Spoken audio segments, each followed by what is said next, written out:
Assalomu alaykum hurmatli ko'ruvchilar. Uyg'ur axborot markazining Abdul xabarlar programmasiga xush keldinglar. Men Muhammad Izzat. Qani dehqonlar xabarlarimizning tafsilotida bo'lsin.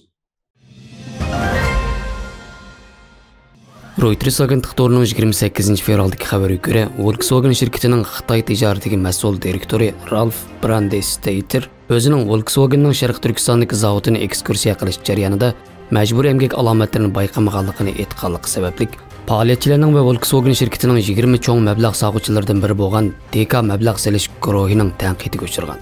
Volkswagenning nazoratchilik hay'atida vakili bo'lgan ishchilar kengashi Ralf Brandestadning so'zidan keyin bayonot e'lon qilib mundaq degan: Şirket çoxum mazkur zavodning o'zi uchun qanchalik qimmati borligini aniq o'tirib qo'yishi va Xitoydagi kishilik huquq tafsirchiligiga qarta maydonni bildirish kerak. Faoliyatchilar va har qaysi davlatlardagi parlament a'zolaridan tarkib topgan bir tashkilot va DK guruhining bir nafar mas'uli Sharq Turkistondagi emgak o'lchamlarining talabga uyg'un yoki emasligini dalillashga imkoniyat yo'qligini bildirib, Volkswagenning bu yerda zavod ochganligini tanqidlashgan.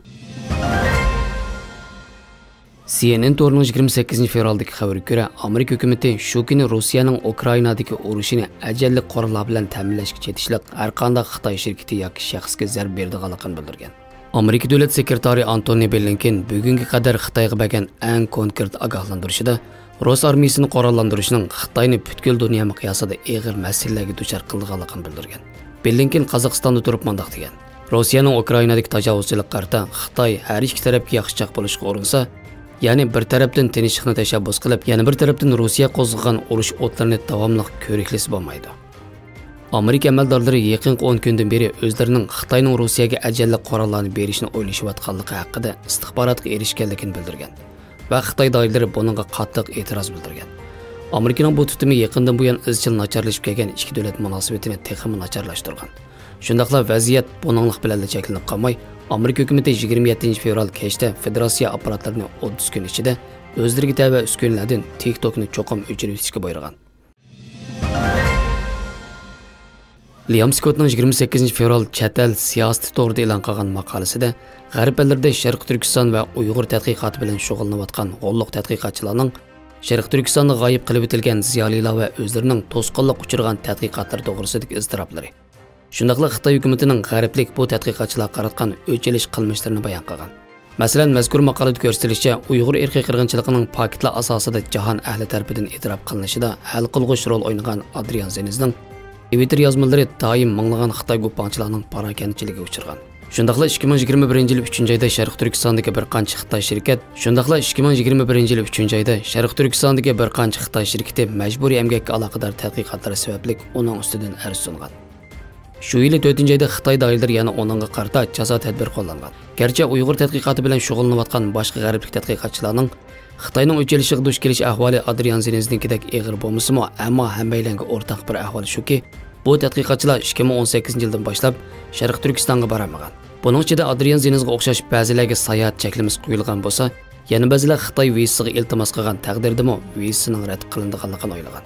Yana ba'zilar Sharq Turkistonga borgan taqdirdami o'zlari bilan ko'rishganlarning to'limi og'ir xatarga uchraydiganligini o'ylab, Xitoy vizasiga iltimos qilishdan yaltaygan. CNN to'rining 2-martdagi xabariga ko'ra, Amerika hukumati shu kuni Xitoyning gen tadqiqoti bilan shug'ullanadigan shirkatining ikki tarmoq shirkatini Xitoy hukumatiga vakolatan gen tahlili va nazoratchiligi bilan shug'ullanadi degan sabab bilan savdo qartizimligiga kirgizgan. Eksport kontrolini nazorat qiladigan Amerika savdo ministrligi o'z bayonotida bu ikki tarmoq shirkatning Amerikadan sotib olgan sazgur texnikalarni Xitoy armiyasiga topshirib berish xavfi zo'r deb qaragan.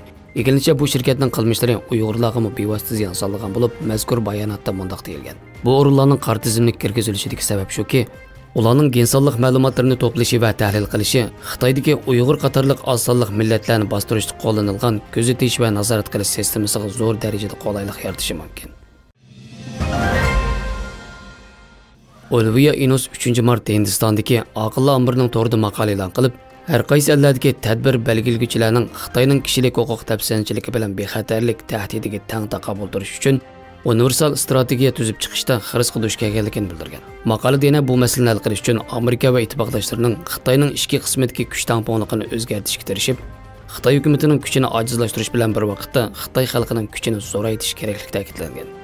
Mazkur maqolaga ko'ra, Xitoydagi kishilik huquq tafsirchiligini bir taraf qilishdagi universal strategiyalik tadbirlar qaratmalikqa ega moliya jazolari viza cheklamasi va Uyg'ur majburiy emgikining oldini olish qonuniga o'xshash qonunsiz qilmishlarga qarshi turishdagi texnik keng qurollar degandek mas'uliyat surishtirish mexanizmlarini o'z ichiga olishi, siyosiy mahbuslarning qo'yib berilishiga turtki bo'lish uchun faol harakat qilinishi, diplomatik kanallar orqali Sharq Turkistondagi atalmish qayta tarbiyalash lagerlarini taqashga tirishilishi, oxirida xalqaro jamiyat Xitoyning changildan qochishga majbur bo'lgan musofirlarga panohlik berish kerak ekan. Programmamizni ko'rganlar rahmat. Ko'rishga omon bo'linglar, xayr xo'sh. Allohga omonat.